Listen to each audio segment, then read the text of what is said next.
안녕하세요, 김호준입니다. 3월 10일 대통령 탄핵이 결정된 당일 MBC 뉴스는 친박 집회를 이렇게 총평했습니다. 주최 측 추산 누적 참가자 1,500만 명. 태극기의 물결은 대통령 퇴진을 막지 못했지만 보수권 집회에 새로운 장을 마련했다는 평가를 받고 있습니다.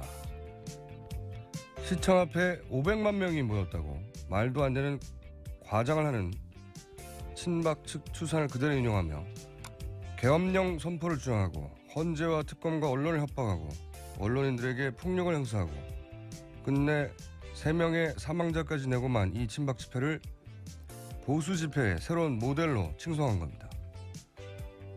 보수 매체가 보수적 주장을 할 수 있죠. 하지만 지금 MBC 뉴스는 아무리 양보해도 보수 매체라 보수적인 주장을 하는 게 아니죠. 보수라면 오히려 법 질서를 위협하는 폭력과 위법에 비판적이어야 합니다. 이 정도면 MBC 뉴스는 보수적이 된 게 아니라 그냥 친박이 된 겁니다. 김호준 생각이었습니다.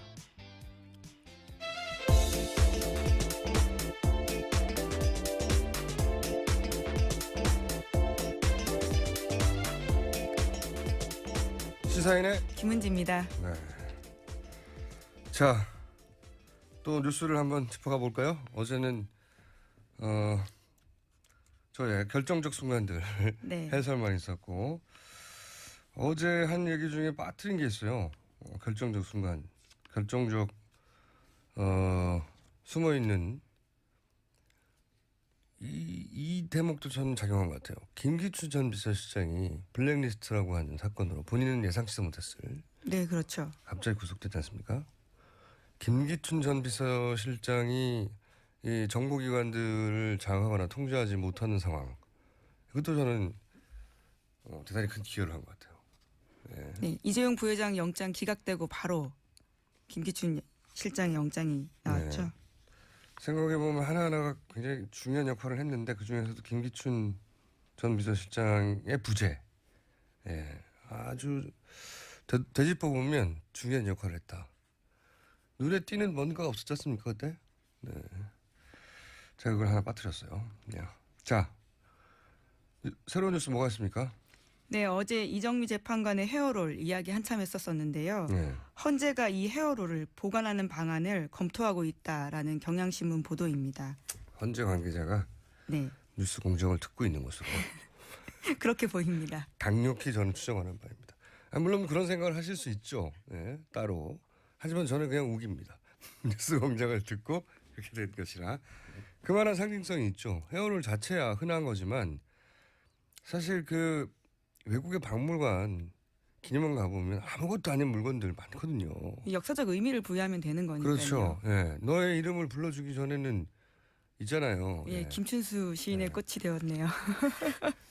아니 변기도 예술이 되는 거예요. 어떤 스토리와 의미를 부여하느냐에 따라서. 근데 헤어롤 자체는 아무것도 아니지만 그 전반적인 전체 과정, 뭐 그 사진이나 그 앞뒤에 세월호 7시간 때 머리 이야기라든지 그 앞뒤 사정을 전부 다 설명하고 우리는 다 기억하고 알고 있지만 한 50년 100년 지나면 이 헤어롤이 왜 중요한지 모르진 그 자체로는 중요하지 않은데 사진이나 그 전후의 사정을 설명을 듣고 보면 굉장히 재밌는 기록할 만한 남길 만한 물건이라고 봅니다. 네. 네. 그래서 이 헤어롤을 지금 헌재가 확보할 예정이다라고 보도하고 있는데요. 네. 헤어롤은 현재 이정미 재판관 집에 있다라고 합니다. 그렇겠죠. 근데 본인이 그날 쓴 헤어롤이 그 두 개가 뭔지 어떻게 구분하죠? 따로 챙겨놨을 수도 있을 것 같습니다. 그렇기 때문에 예. 구분이 안 되기 때문에 저는 그 집에 있는 모든 헤어롤을 수거하여서 이 중에 두 개다라고 주장해야 된다고 봅니다. 자, 다음 뉴스는요. 네, 친박계 의원들이 자택 비서진을 꾸렸다라는 내용인데요. 역할을 배분해서 친박계 핵심 의원들이 박 전 대통령을 중심으로 빠르게 결집하고 있다라는 겁니다. 총괄에는 서청원 최경환 의원, 정무에는 윤상현, 조원진 의원, 법률에는 김진태 의원, 공보에는 민경욱 의원 등입니다. 삼성동계가 이제 부화하는 거죠. 예, 뒤늦게 예. 아래에서 깨어나는 원래 이제 동교동계, 상도동계 이런 식으로 김영삼, 김대중 전 대통령 계보 라인들을 표현을 했었는데, 근데 차이가 있다면 이제 그분들은 민주화 운동을 하는 과정에서 자연스럽게 리더로 부상하고 그러면서 이제 대통령 만들기 위한 그런 계보가 된 건데, 여기서 이제 대통령 끝나고 본인들이 살려고 모이기 시작한 거죠. 다 죽을까봐. 삼성동계가 탄생한다, 부화하고 있다. 오래 가지는 않을 거라고 봅니다, 저는 개인적으로. 자, 다음 뉴스는요.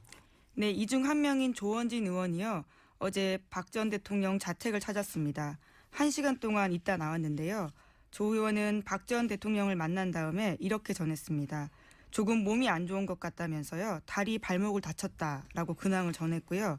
또 보일러가 거의 작동이 안 돼서 거실이 추운 것 같다면서 조금 힘들어한다. 이렇게 이야기를 한 겁니다.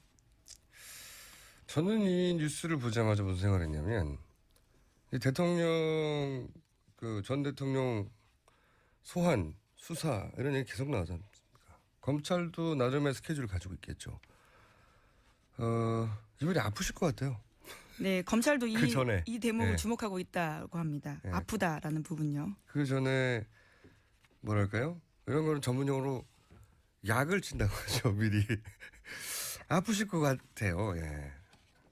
그 전에. 네, 이미 거동이 힘들다라는 취지의 이야기를 한 겁니다. 다리와 발목을 다쳤다라는 거거든요. 다리와 발목 정도가 아니라 몸이 안 좋은 것 같다는 표현 있잖아요. 네. 저는 어쨌든 병원에 가시지 않을까. 조만간. 예. 그리고 이제 거실이 추운 것 같다 뭐 이런 얘기도 하는데, 그거 뭐 전기 난로가 많거든요. 예. 골로도 있고, 예. 온수 매트, 핫팩도 있고요. 예. 그냥 옷 입어도 되고요. 그리고 요즘 에어컨은 냉난방도 되고요. 이게 이제 별일이 아닌데 이렇게 굳이 얘기하는 거 보면 그런 복선이 시작된 게 아닌가 싶습니다. 네. 그게 이제 발목을 삐셨다는 것도 이제 사저로 오는 과정에서 그랬다는 거잖아요. 네, 청와대에 나서기 전에 직원들과 인사하다가 다쳤다 이렇게 밝히고 있거든요. 글쎄요. 여하간 이 뉴스는 저는 소환에 응할 수가 없다. 네. 그 스케줄 따라. 왜냐하면 아플 예정이기 때문에. 예언과 같은 뉴스가 아닌가. 예. 약을 듬뿍 치기 시작하셨습니다. 어떻게 아프실 것 같으세요? 한번 예상해 볼까요? 저 다리에 다쳤다라는 부분이 아니죠. 아닌가요? 이거는 다리는 이제 뭐 차 타고 가면 되잖아요. 제가 최근에 다쳐서 그런지 괜히 이 부분에 꽂힙니다. 그건 아닌 것 같고. 예. 조사를 받을 수 없는 정도로 아프실 예정이거든요. 제가 보기에는 그럴 거라고 봅니다. 네. 예언 한번 해놓고 대략 한 500원 걸어놓습니다. 아프실 예정이다 조만간. 네. 자, 다음 뉴스는요. 네, 관련해서요. 최순실 씨가 미르재단이 설립될 무렵, 그러니까 2015년 10월 정도에요. 박 전 대통령의 자택 내 가구 등 이런 것들을 박 전 대통령도 모르게 모두 처분했다라는 한국일보 아침 보도입니다. 최순실 씨가 대통령 자택에서 이런 집기들을 다 빼냈는데 이런 것들을 장시호 씨에게 전해주기 위해서였는데, 장시호 씨는 당시에 제주도에 살고 있었고 서울에 임시 거처가 있었거든요. 그래서 거기다가 박 전 대통령 집에 있는 물건들을 보내줬다라는 겁니다. 몇 가지를 읽을 수 있는 뉴스네요. 우선 어차피 그 집도 임선희 씨, 최순실 씨의 모친 임선희 씨가 장만해 줬다는 것이 특검의 수사 결과잖아요. 그렇죠. 예. 집을 사줬는데 그러면 그 안에 집기들은 다 박 전 대통령이 본인이 직접 샀겠습니까? 예. 그럴 리가 없죠. 그러니까 이게 경제 공동체였다는 의미이기도 하고, 사실상. 왜냐하면 최순실 씨가 자기 물건이 아닌 걸 함부로 처분할 수는 없잖아요. 네, 처분권을 가지고 있는 듯한 행동을 하고 있죠. 듯한 게 아니고 한 거죠. 네. 예. 그리고 또 이런 것도 있어요. 설사 돈을 임선희 씨가 다 됐다 하더라도 본인이 애착이 가진, 예를 들어서 이런 물건은 이 가구는 내가 골랐어, 이랬다면 돈은 줬다 하더라도 그걸 함부로 처분 못 하거든요. 그것도 아니라는 거죠. 그러니까 생활인으로 일상인으로 결정 같은 것도 다 누군가 대신해줬다는 거죠. 예. 이 가구도 뭐 본인이 산 것도 아니고 집 사면서 쑥 같이 들어간 그래서 공사이 크죠. 집만 덜렁 들어갔을 리가 있습니까? 그 안에 일체의 집기가 한꺼번에 들어갔을 텐데 그런 것도 이제 본인이 박찬대 본인이 안 샀다는 거죠. 예. 모델 하우스 인생인 거죠. 최순실 씨가 이걸 처분했다는 뉴스가 소스가 누굴까요, 근데? 근데 우선 장시호 씨의 전원처럼 기사에는 나와 있습니다. 집기를 옮긴 A 씨도 등장하긴 하네요. 예, 그렇죠. 네. 모델 하우스 인생인 거예요. 지금도 집기들이 그렇게 들어갔잖아요. 예. 자, 다음 뉴스는요? 네, 또 박 전 대통령 지지자 10명 넘게가요. 전날 자택 주변에서 밤을 지새웠습니다. 게다가 그 앞에서는 친박 시대들 간의 다툼도 벌어졌는데요. 박근혜 지킴이 결사대 소속 일부가 목숨을 내놓고 싸우자라면서 입단서를 받았거든요. 그러자 다른 참가자들이 대통령님은 이런 거 좋아하지 않는다라면서 반발을 했습니다. 아, 서로 싸웠다. 예. 네. 그러다가 언성이 높아지자 한 남성이 반발하는 여성의 뺨을 때리는 등 분위기가 험악해졌다라고 합니다. 또 자기들끼리만 싸운 게 아니라요. 교통정리하고 있던 경찰과 실랑이를 벌이다가요. 경찰을 차에 치이게 했던 60대 남성도 있었고요. 또 게다가 취재진과 경찰을 동시에 때려서 남성 2명이 현행범으로 체포됐습니다. 그리고 또 거기가 바로 동네거든요. 좁은 집들 굉장히 많습니다. 삼성동이어서요. 그런데 동네 주민들이 시끄럽다 이렇게 항의를 하자요. 시끄러우면 이사 가라 라고 소리치면서요. 충돌이 벌어지기도 했다고 합니다. 그분들은 지금 이사를 오신 거예요. 여기 친박 분들은 본인들이 그걸로 이사 온 거 마찬가지군요. 이게 사실 박근혜 전 대통령 측에서 집 주변이 너무 시끄럽고 수면에 방해가 되고 주민들에게 방해가 된다라고 한마디만 하면 경찰이 다 물리칩니다. 당연히. 이런 일들이 계속 벌어지고 있다는 건 박 전 대통령 측이 그 집회를 사실상 원하는 거예요. 냅두고 있는 겁니다. 그렇죠. 예, 예. 네, 이게 이제 주택가기 때문에 집회 신고한다고 해가지고 집회 신고한다 다 저기 막지 않는 게 아니거든요. 네, 생활평온이라는 이유로요. 집 주변에는 사실 막는 경우가 많습니다. 그래서 제가 하수라는 겁니다. 이런 뉴스 나올수록 이 친박 진영이 아무런 도움이 안 되는 정도를 넘어서 사람들을 짜증나게 하는 거거든요. 모두를. 이거는 보수 진영의 그 충분히 박근혜 대통령에 대한 동정심을 가질 만한 층마저 고개를 돌리게 만드는 거예요. 이렇게 하수인지 모르겠어요. 정말 극의 극으로만 자신의 포션을 줄이고 있다라는 거죠. 박근혜 전 대통령이 한 5년 있다가 파면되면 5년간 못 나오니까 재출마도 하지 않을까 싶어요. 저는 이 정도의 멘탈리티면 그럴 수도 있겠다 싶습니다. 네, 정말 대단해요. 어떻게 이렇게 하수일까요? 네. 한편으로는 감사하기도 해요. 만약에 박근혜 전 대통령이 가지고 있는 고유의 이미지가 있잖아요. 우리 박근혜 너무 불쌍해. 동정심과 연민을 네, 자극하는 이 프레임으로 방식. 예. 전면적으로 다시 재직결을 노리고 그랬다면 분명히 단죄받아야 되는데도 불구하고 동정심보다 무서운 선거에서 표는 없거든요. 그럼 다시 한번 새가 어느 정도는 살아서 여면이 계속해서 소멸하지 않고 이런 말도 안 되는 주장과 유세를 떨쳤을 텐데 참 반갑기도 합니다. 이 정도까지 하수였다 싶기도 하고. 자, 다음 뉴스는요? 네, 어제 방송 예정이던 MBC 스페셜 탄핵편이 불방되었습니다. 게다가 담당 PD가 방송 제작을 할 수 없는 부서로 전보됐는데요. 전국 언론노동조합 MBC 본부에 따르면 원래 이 방송은 3개월 가까이 제작됐다고 합니다. 그런데 갑자기 불방이 됐는데 그 이유는 방송 기획에 대해서 사전에 보고받지 못했다는 이유로 제작본부장이 편성 지시를 취소했다라는 건데요. 하지만 언론노조 MBC 본부 설명에 따르면요. 담당 PD는 지난해 부장과 국장에게 아이템 보고했고요. 게다가 담당 부장과 국장은 본부장에게 제작 승인 받았다라고 합니다. 너무 당연한 거죠. 아니 3개월을 다큐멘터리를 찍으려면 거기 동원된 카메라맨과 PD들과 스태프들이 얼마입니까? 자기들 돈으로 찍나요? 당연히 회사에서 나왔죠 예산이. 갑자기 방송 기획을 보고받지 못해서 취소했다. 이거는 이제 앞에 주어가 빠진 거죠. 청와대가 보지 못했다. 예. 아마 아니 탄핵편을 왜 만들어? 그랬겠죠 나중에 그걸 안 누군가가 예. 말이 안 되는 해명이죠. MBC는 큰일 났어요. 근데 MBC 한번 특집 해야 될 것 같아요. 큰일 난 것 같아요. 뉴스를 보다 보면 제가 가끔씩 일본어 뉴스를 챙겨 보거든요. 동영상으로. 오 놀라워요.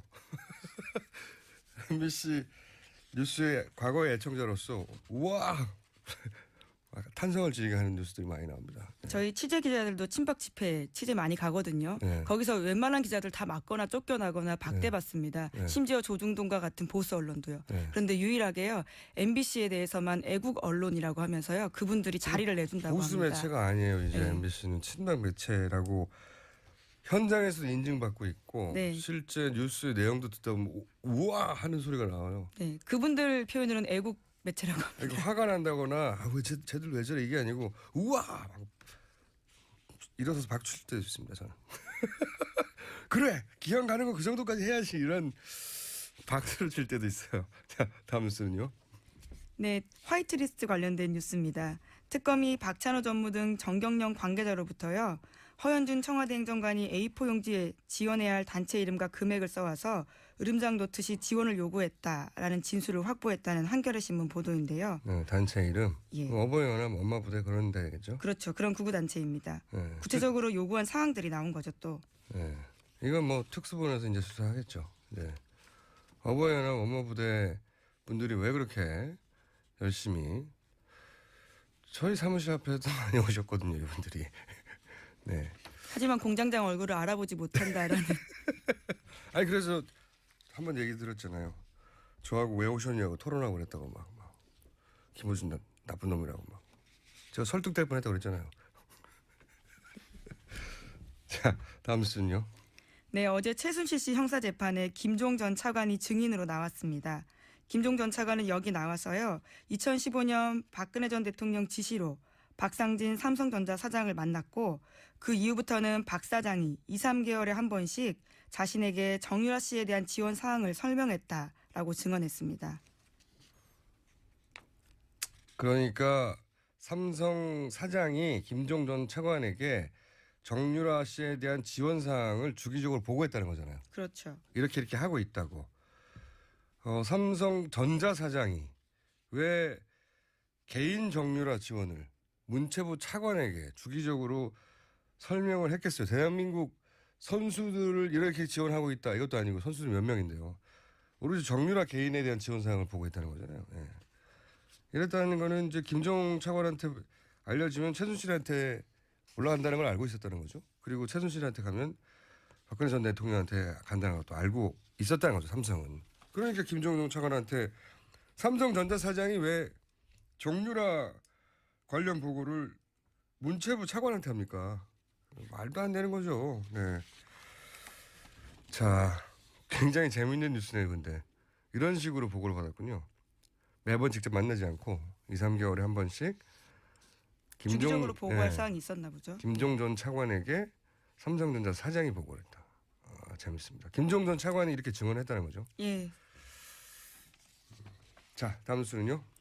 네, 성형외과 원장 김영재 씨가 박근혜 전 대통령과 암호를 정해놓고 청와대에 들어가서 미용 시술을 했다라는 한국일보 보도인데요.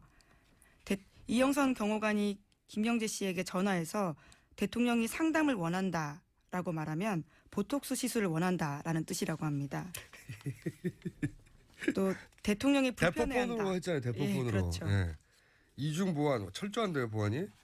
대포폰으로 하면서도 암호를 이야기한 거죠. 예. 보톡스라는 단어를 함부로 꺼낼 수 없었던 1급 비밀이군요. 이게. 보톡스는 상담 그리고 또 대통령이 불편해한다라고 말하면요. 그건 멍을 빼는 주사를 놔달라라는 뜻이라고 합니다. 그리고 재밌습니다. 예, 별다른 이야기를 하지 않을 경우에는요. 보통 이런 것들은 이제 국가 보안을 다룬다든가 예? 비치인가 받아서 근데 이분들은 이제 성형과 관련된 것을 대포폰 플러스 암호로 주고받았던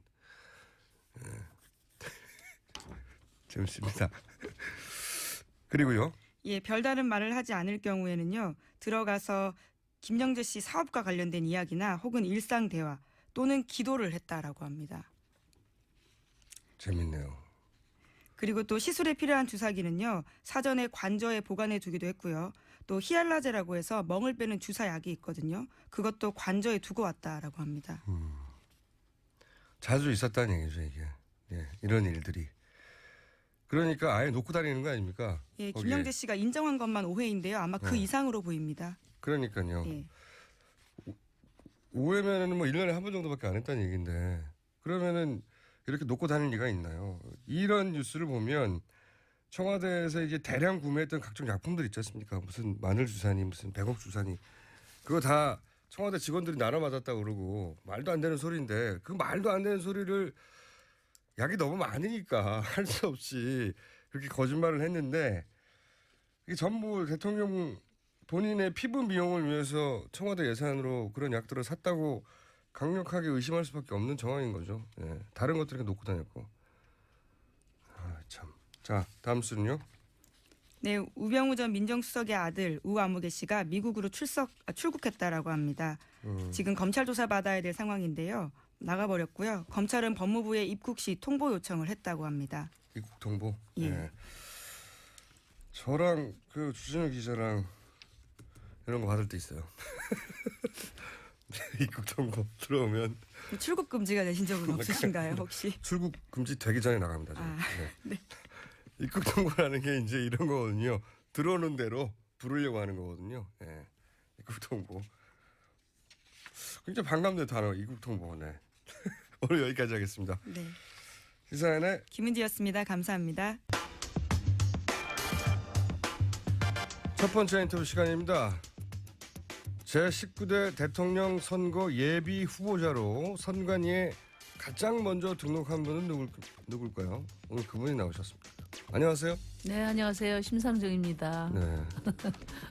왜 이렇게 바쁘게 진짜 일본 근데 제가 타자로. 가보니까요. 네. 첫 번째가 아니고 두 번째더라니까. 누가 먼저 제가 전함은 기억을 못 하는데요. 불심으로 대동단결 이런. 그건 아니고 정치인이 아니신 그러니까 그런. 기업하시는 분이 한 분 등록을 했대요. 아, 일본 타자로. 야, 일본을 뺏기셨네. 정당 소속으로는 제가 정당 소속으로는. 네, 최초로 제가 했습니다. 최초로 누가 하셨는지 저희가 한번 알아봐서 예, 예. 미니 인터뷰를 한 3분 정도 하죠. 어쨌든 그걸 노리신 거 아닌가 싶은데. 자, 왜 이렇게 급하게 하셨어요, 근데? 급하게 한 게 아니고 정상적으로 한 거죠. 준비가 다 됐기 때문에. 그러니까 오래전에? 숨겨진 진실이 하나 확인된 겁니다. 출마할 때부터 예, 완주 여부 질문 공세에 시달렸던 후보가 예, 두 달 후에 투표용지에 이름을 올릴 예. 후보로 확정된 유일한 후보다.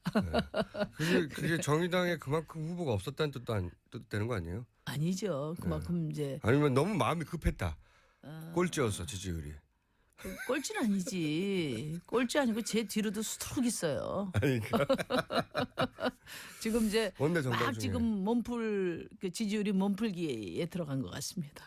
근데 지금 탄핵 그 지지 여론조사 기간마다 좀 다르긴 한데 탄핵 인용된 직후에 나온 발표 중에 보면 네. 정당 지지율이 3위에 오른 것도 있어요. 네, 8.6까지 갔었죠. 네. 네. 근데 그동안의 탄핵 국면에서 예, 이제 우리 정의당이 좀 열심히 했거든요. 예, 그래서 우리 당원들이 느끼는 체감 지지율은 높은데 예. 이제 체감 지지율은 발표되는 심박 지지율이 지표도 굉장히 높은 낮아가지고 것 같은데. 예. 낮아가지고 그 당원들이 실망했어요. 탄핵 소추를 열심히 하니까 5당으로 밀리고 정치 뉴스에서 사라졌다. 예. 그랬는데 최근 들어서 조금 오르고 있는 것 같습니다. 그 이유는 뭘까요? 제 경험으로는 국민들이 정치인이나 정당이 한 일에 대해서 늘 기억하고 계세요.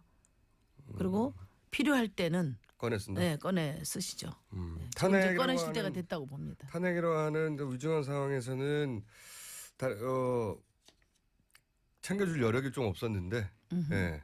지금 이제 탄핵되고 났더니 이제 더 나은 후보가 누군지 찾기 시작했다 이런 건가요? 그렇죠. 그러니까 이제 뭐 아직도 좀 그런 점이 있지만 대통령 파면되기 전까지는 오로지 사실 국민들이 관심이 대통령이었어요. 네. 뭐 언론에서 뭐 대선을 밀어붙였지만은 이제 박근혜 전 대통령 보고 있으면 빨리 교체해야 되겠다.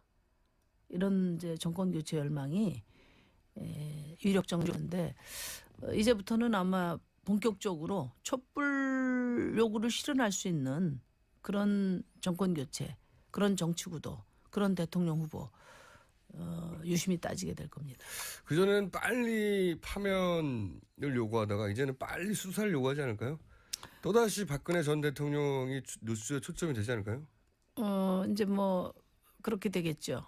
그렇게 되겠지만 네. 아마 그래도 낡은 세력을 심판했다, 한 고비 넘겼다 이런 안도감이 국민들에게 있을 겁니다. 좀 여유가 생겨가지고. 물론 이제 지금부터 관심은 이제 과거가 아니라 미래로 예. 아마 관심이 집중될 거예요. 새로운 삶, 새로운 대한민국 이게 슬로건 아닙니까? 우리 촛불 시민들의. 그래서 수사를 제대로 받을까요? 뭐 안 받을 도리가 있습니까? 검찰이 똑바로 해야죠. 제가 보기엔 아프실 이제 예정으로 지금 뭐 간파되던데. 아프시든 뭐 어디 어떠시든 간에 이제 본인이 예. 이제 불소지 특권이라는 방패가 사라졌기 때문에 그렇기 때문에 아프실 문제는 걱정. 피의자가 결정하는 게 아니고 예. 검찰이 결정해야 된다. 그래서 검찰이 저는 뭐 마지막 기회라고 생각해요. 지난번 특검 보면서 우리 국민들이 이 특검처럼 보통 검찰이 했더라면은 과연 이런 국정농단 뭐 정경유착 가능했겠냐. 그래서 검찰 개혁의 필요성을 더욱더 절실하게 이제 만약에 아프신다면 어떻게 아프실 것 같으세요? 박근혜 전 대통령이? 저는 아프실 것 같은 느낌이 들거든요. 그러세요? 역시 늘 한 발 앞서 가시는 우리 총수님이시네. 그러면 뭐 저 휠체어라도 갖다 그렇죠. 예, 휠체어를 가지고 저 검찰로 모셔야죠. 뭐. 승복 메시지도 안 나오는 거는 예상하셨죠, 사실. 뭐 예상을 한치도 어긋나지 않는 것 같습니다. 불행히도. 헤어롤에 대해서는 어떻게 보셨어요? 당일 아침에 헤어롤을 보면서 아마 대부분 일하는 여성들은 진한 동지애를 느끼지 않았을까. 지난 동네. 아주 익숙한 자기 모습을 봤을 거예요. 네. 정수리 뽕이라고 부르는데 여성들에게 굉장히 치명적인 부위라면서요. 여기가. 예, 거기가 자고 나면 항상 거기가 주저앉기 때문에 네. 저도 늘 거기다가 헤어롤을 2-3개를 합니다. 근데 네. 저는 그날 그 이정미 재판관의 헤어롤을 보면서 오늘 파면 확정이구나 이렇게 생각했어요. 아 그래요? 그래서 얼마나 긴장했으면 얼마나 내 사명을 오늘 진짜 제대로 해야 된다 그런 긴장감이 있었으면은 헤어롤을 말고 왔겠어요. 그건 아전 인수 아닙니까? 아니에요. 여성들은 뭐 저도 그런 경우가 많은데. 네. 아니 제 말은 너무 긴장해 이렇게 기각시킬 걸로 생각이 너무 긴장해서 그럴 수 있잖아요. 아니 그거는 이제 그 직감이죠. 통찰력. 그 아전 인수라고 합니다. 그런 거를. 제가 걱정했던 거는 뭐냐면은 예. 직전에 하야라도 하면 어떡하나. 그러면 헌재에서 뭐 기각을 한다든지 각하죠. 각하를 해버리면 어떡하나 이런 걱정을 많이 했거든요. 근데 너무나 다행스럽게 대통령은 그 판결 결과가 기각이 될 거라고 확신하고 무슨 있었죠. 5단 케이크를 준비했다는 건 맞습니까?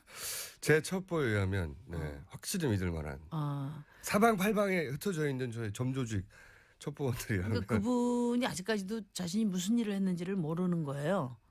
모르는 거죠. 그래서 국민들도 고통받고 본인도 참 어려운 신세가 됐지만은 그래서 민주주의에는 전화위복의 계기가 되지 않았나. 참 다행스럽게 생각합니다. 그러면 그 결정문 이렇게 읽어 내려갈 때 떨리지 않으셨어요? 결정문에 대해서도 그 전날 많은 얘기가 있었어요. 예. 근데 앞에가 나쁘면 뒤가 그렇죠. 좋고 예, 그런 것까지 우리 아마 그 시민들이 다 일일이 확인했을 거예요. 그래서 근데 그러다가 3연속으로 나오면서 제가 사실은 그 소추위원들한테 어제 한번 나오셨는데 쉬는 시간에 본심을 물어봤거든요. 진짜 떨렸다고. 그때 두 번째 그러나까지는 그랬는데 세 번째 그러나 나오면서 이거 큰일 났구나. 그랬다고 하더라고요. 그러나 저는 사실은 거의 귀에 잘 안 들렸어요. 너무 긴장해가지고. 귀에 잘 안 들리셨다고요. 그래서 불안하셨죠 좀. 그죠? 그럼요. 우리 국민들 뭐 다 떨리는 가슴으로 들었을 거예요. 네. 그래서 결정문에서 파면한다 나왔을 때는 어디서 누구랑 모시다가 어떻게 하셨어요? 아니 저희는 이제 우리 그 국회 안에서 예. 의원들하고 의원님 같이 함께 정의당 화면을 의원들과 봤죠. 함께. 그럼요. 예. 왜냐하면 또 바로 또 입장도 이야기를 해야 되니까 다들 박수가 터졌겠지만 나왔는데 제가 이 박수를 쳐야 될지 잠시 고민이 돼서 하늘을 쳐다봤죠. 왜요? 아니 그러니까 뭐 표정 관리가 안 돼가지고. 카메라가 어떻게 있었습니까? 그럼 카메라 많이 와 있죠. 그랬구나. 카메라가 없으면 박수 쳤을 텐데. 자 이제 그 지나간 얘기 그만하고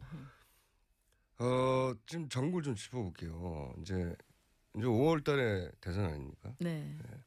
그리고 과거 선거에서는 항상 이 진보 정당이 민주당하고 단일화 압박 혹은 뭐 후보 사퇴 압박 그 과정에서 온갖 역경과 비난을 한 번에 한 몸에 받으셨고 그러다가 다시 정치 못하는 거 아니야 정도까지 가신 적도 있고 굉장히 억울한 면이 있었지만 하지만 정치 현실이 그랬어요. 그렇지. 그러니까 그게 옳았다는 게 아니라 그렇게 합치지 않으면 못 이기는 거 아니야? 이런 게 굉장히 많았었거든요. 근데 그러니까 이번에 좀 양상이 다릅니다. 네.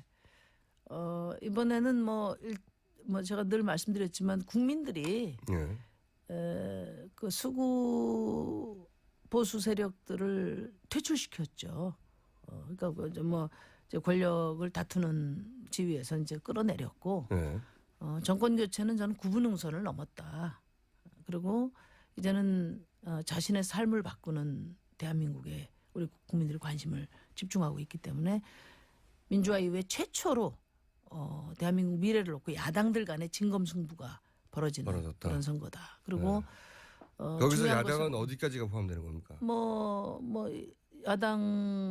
여당이 없죠 지금. 다 여당이 없긴 한데 제 말은 국민의당과 바른정당과 정의당과 민주당 다 야당인가요? 근데 이제 이번에는 아마 정의당의 구분은 어떻습니까? 저 씨름판에 민주당이 중심에 서 있고요. 그 다음에 이제 결국은 국민의당 정의당과의 경쟁 이것이 지금 우리 바른정당까지는 아직 바른정당하고 또 지금 자유한국당은 물론 뭐 지지율이 부자망해도 3년 가잖아요. 일정하게 나오더라도 그건 그라운드가 다르다. 이렇게 보고요. 국민들 관심에서 경쟁 대상이 아니라고 보시는 거예요. 결국은 이제 야당들 간의 진검승부인데 중요한 것은 민주당이 민주당의 오른쪽 하고 경쟁 구도가 형성되면 저는 우리 촛불 시민들이 원하는 개혁이 힘있게 가기 어렵다. 민주당이 민주당 왼쪽과 경쟁 구도가 형성이 될 때 과감한 개혁의 시작이 가능하다. 그러면 그래서 현실적으로 저와 정의당이 이번에 특별한 사명을 부여받은 선거다 이렇게 생각해요. 그러니까 현실적으로는 2위 전략인데 2등 정당이 되겠다는 건데. 왜 그 단정하십니까? 그럼 3등 하시려고요? 이제 시작도 안 했는데. 현재 기준으로 볼 때 지지율 기준으로 볼 때 2위 전략인데 국민의당을 제끼고 보다 진보적인 방향으로 제가 이제 우리 차기 정권을 안철수 이끌고 가겠다. 후보님보다 더 전망이 있다 이렇게 보는 이유는 그거는 현실적으로 지금 지지율로 입증된 적이 없지 않습니까? 지지율이라는 건 늘 변하는 것이고 이제부터 시작이니까. 근데 이제 그런 이유는 뭐냐면 안철수 후보는 민주당보다도 더 온건 개혁의 입장이지 않습니까? 그렇죠. 더. 근데 우리 봐야죠. 시민들의 바람은 좀 더 민주당보다 왼쪽 과감한 개혁 쪽에 있다. 그 자리에 바로 제가 서 있기 때문에 물론 이제 제가 어느 만큼 우리 국민들의 바람에 부응하느냐 하는 것이 남아 있지만 어쨌든 이번에는 시민들이 단지 뭐 민주당에서 새누리당에서 민주당으로 정권 교체 이거라도 하자 또는 뭐 누가 대통령이냐 여기서 그 관심이 그치지 않는다고 봅니다. 60년 된 이 기울어진 운동장 이 그 오른쪽으로 극단적으로 경도돼 왔던 이 정치판을 어떻게 바꾸느냐 이게 가장 큰 관심사 아니겠냐 그렇게 저는 보고 그래서 제가 안철수 후보는 보다는 더 잘해야 촛불 시민들의 안철수 승리에 후보가 본인이 더 기여할 수 나은 있다 이렇게 점이 생각합니다. 일단 안철수 후보가 목표이신 것 같은데 안철수 후보보다 아니 더 목표가 아니라 뭐 아까 물어보시니까 제가 말씀드린 거예요. 안철수 후보보다 내가 이 점에서 더 낫다. 우선 시대 정신에 투철하고 예. 과감한 개혁을 추진할 수 있는 적임자다. 그리고 뭐 지금까지 제가 13년 정치했는데요.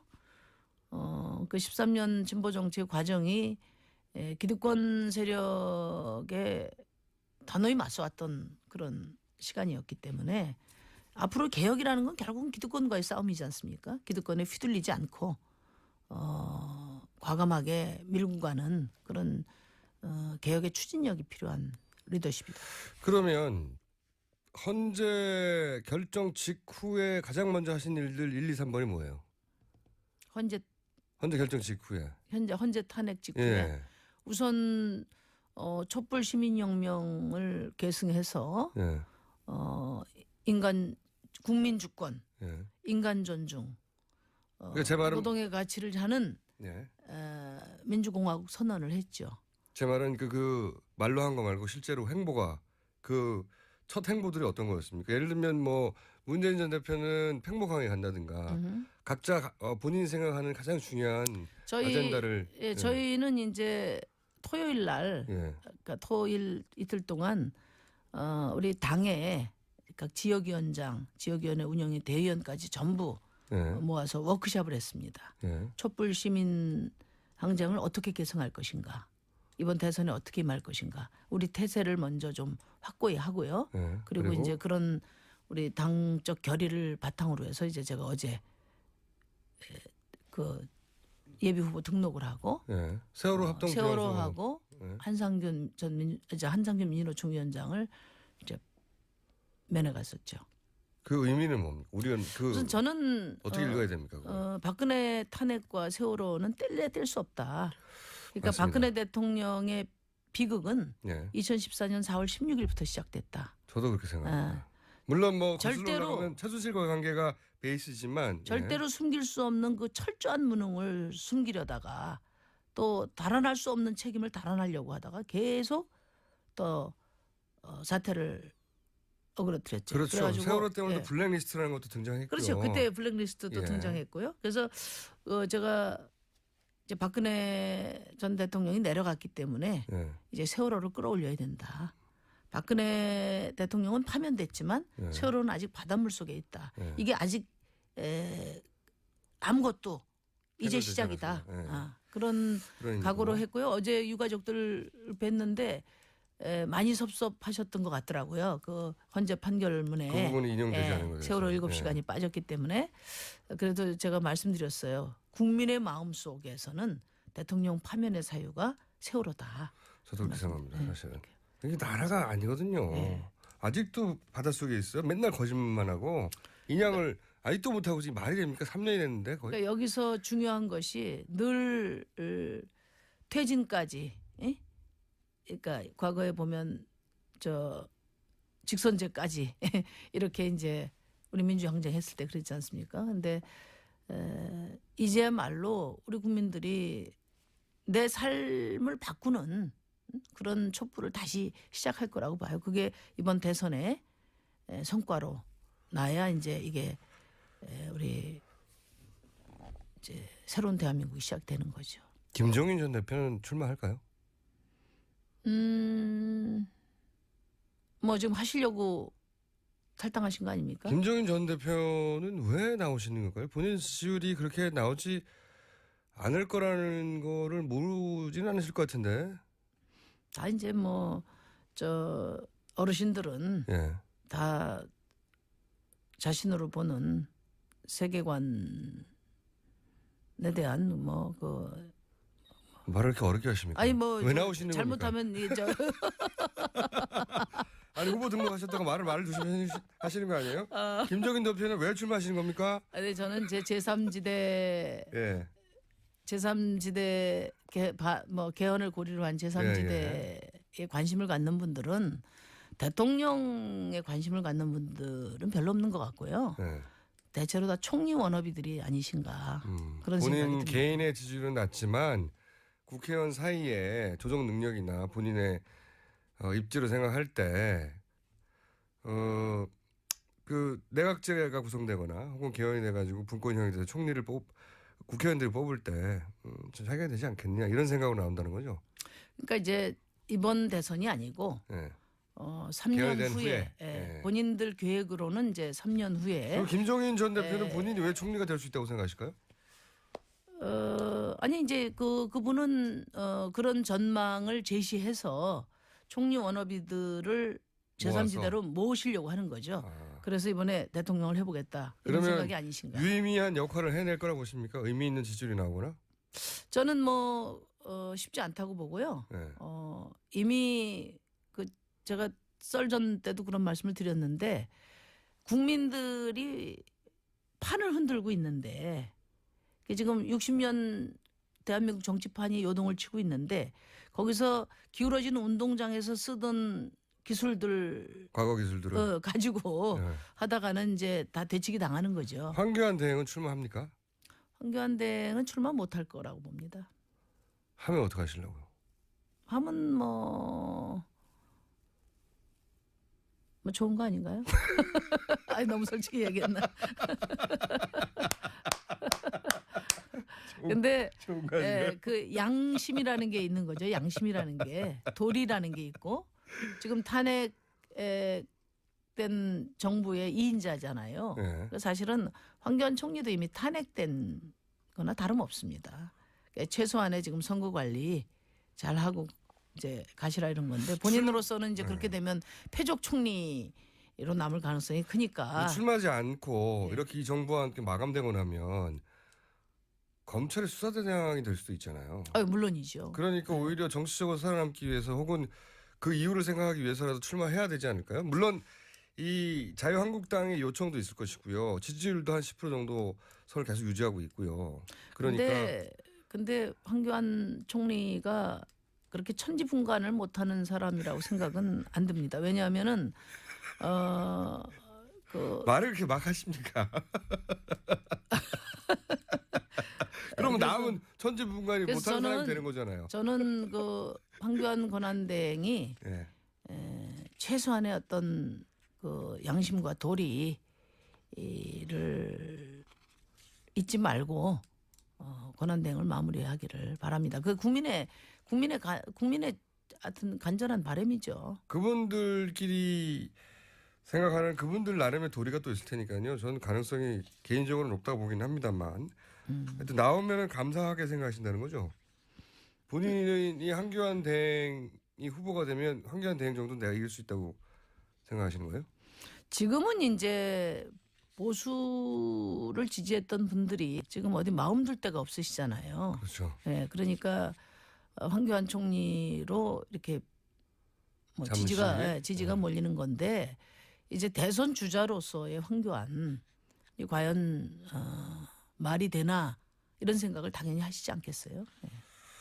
자, 홍준표 도지사 오늘 이렇게 머리 아픈 분들을 자꾸만 꺼내십니까? 홍준표 도지사 최종 지지율은 몇 프로 예상하십니까? 근데 자유한국당 후보가 되시겠나요? 글쎄요, 다퉈봐야 알겠죠. 박근혜 대통령에 대한 충성도가 낮기 때문에 쉽지 않을 것 같은데요. 이번 대선에서 가장 중요한 이슈는 뭐가 될 것 같고, 그리고 심상정 후보님의 등록하셨으니까 이제 후보라고 불러도 되겠네요. 후보님의 메인 메시지는 뭡니까 이번에? 그러니까 정치도 경제도 먹고 살기 위한 수단이다 방편이잖아요. 네. 결국은 잘 먹고 잘 살려고 하는 거죠. 네, 결국은. 먹고 살면서 존엄성을 지키는 거. 그렇죠. 그 자리 좀 차이가 나는 거죠. 진보하고 네, 보수가. 그게 지금 우리 국민들이 가장 바라는 것이고 네. 그게 다음 정부의 제일 과제가 돼야 된다. 네. 이렇게 생각합니다. 그래서 제가 그 슬로건으로 노동 있는 민주주의를 내걸었는데요. 노동 있는 민주주의. 네, 왜냐하면은 사실 민주화 이후에 6명 대통령을 뽑고 2차례 정권 교체가 있었잖아요. 네. 그럼에도 불구하고 뭐 어떤 한반도 평화나 또 정치 개혁에 있어서는 보수 진보 차이가 컸지만 경제 민생에 있어서는 지난 60년 정부가 다 친재벌 정부였다. 저는 그렇게 생각하거든요. 정의로운 경제인가요? 한마디로 하면? 네, 그래서 이번에는 친노동 개혁 정부를 세워야 된다. 그래서 친노동이라는 게 어떤 의미예요? 일부 친노동이라는 남았는데. 게 이제 예. 땀 흘려 일한 사람들이 그 정당한 대가를 받을 수 있도록 정책과 또 우리 사회 시스템을 다 고치자는 거죠. 친노동이라는 게. 예, 아까 말씀드린 것처럼 먹고 사는데 먹고 살면서 존엄성을 지킬 수 있는 사회 만들자는 거죠. 그게 구체적으로 어떤 지금 가장 힘든 게 이제 결국은 비정규직 노동자들이잖아요. 비정규직 문제부터 해결하자. 네. 그리고 봉급장이 2천만 중에 1,000만이 평균 200만 원 못 받는단 말이에요. 이분들이 어떤 존엄성을 지키면서 살기 어렵잖아요. 그리고 예를 들면 지금 자영업자도 560만인데 제가 우리 당에서 나온 통계를 보니까 그 매출이 200만 원이 안 되는 분이 30%가 되거든요. 1,000만 중에. 네, 거의 560만 중에 560만 거의 사시기 힘들어요. 그다음에 뭐 벼농사 지어봐야 지금 농업소득이 월 94만 원이니까 진짜 열심히 일하는 노동자나 뭐 자영업자나 농민들이나 이런 분들은 지금 인간의 존엄성을 지금 유지할 수 없는 사회다 이렇게 볼 수 있어요. 대표님. 예. 어, 그래서 그 문제 시간이 다 됐어요. 네네. 시간이 벌써요? 다 됐는데, 예. 어머나. 그래서 다음에는 저희가 1시간 뽑을게요. 아 감사합니다. 네. 제가 조금 저 뉴스공장에 이제 자주 시간을 주셔야 돼요. 알겠습니다. 이게 고품격 정치 담론을 찍어내는 이 직접 여론 나오시면 공장에 저희가 충분히 시간을 뽑는 걸로 약속드리겠습니다. 그래, 알겠습니다. 네. 정의당 심상정 대표였습니다. 감사합니다. 네 감사합니다. 3부에서 뵙겠습니다. 오프터 레코드. 하영 기자 나오셨습니다. 네, 안녕하세요. 한겨레 하호영 기자입니다. 자, 이제 사실상 대선 전국이 시작됐으니까 네. 오늘은 이걸 한번 해볼까 합니다. 우선 먼저 민주당을 대상으로 해서 각 캠프의 걱정거리가 뭐냐. 예. 네, 민주당하고 다음 시간은 국민의당 그리고 뭐 바른당, 자유한국당은 출입을 안 하니까 출입을 안 하긴 하는데요. 지금 대선 후보가 11명이어서요. 그냥 자. 이름만 거명하기도 좀 벅찬데. 정당들 걱정거리, 캠프의 걱정거리를 짚어볼 텐데 오늘은 이제 민주당 먼저 문재인 캠프 지금 현재 걱정거리가 뭡니까? 대세로는 지금 굳어지고 있는 상황입니다. 현재로서는요. 네. 구심력이 얼마나 대단하냐면요. 그 본인을 이제 중도라고 표현하는 당내 의원 하나가 며칠 전 그 밥자리에서 이렇게 표현하더라고요. 두렵다. 공포심이 있을 정도다라고 이야기를 하더라고요. 그런 의미는 본인이 소외되고 그렇죠. 잊혀지고 예. 그 정도로 그럴까 봐. 그러니까 거기에 다가가면 확 빨려 들어갈 것 같고 좀 멀리 있으면 완전히 소외될 것 같고 본인의 정책 스탠스가 다르긴 한데도 예. 가야 되는 거 아닌가? 가면 확 빨려 들어가지 않을까? 예. 이런 걱정을 할 정도로. 이 정도로 대세론의 힘이 막강하다는 거죠. 그 뭐 수치상으로는 그럴 수밖에 없죠, 사실은. 예. 맞습니다. 예.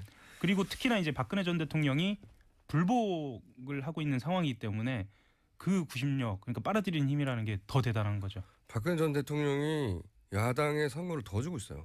그렇죠. 정치공학적으로 봤을 때는 네. 왜 그런지 모르겠어요. 반대편에 힘을 실어주고 있는 그런 본인만 생각하다 보니까 그렇게 된 거거든요. 그렇죠. 오로지 본인만. 예. 자기 세력들만 생각하다 보니까 전체 선거 구도에서 야권을 도와주고 있다. 예. 거의.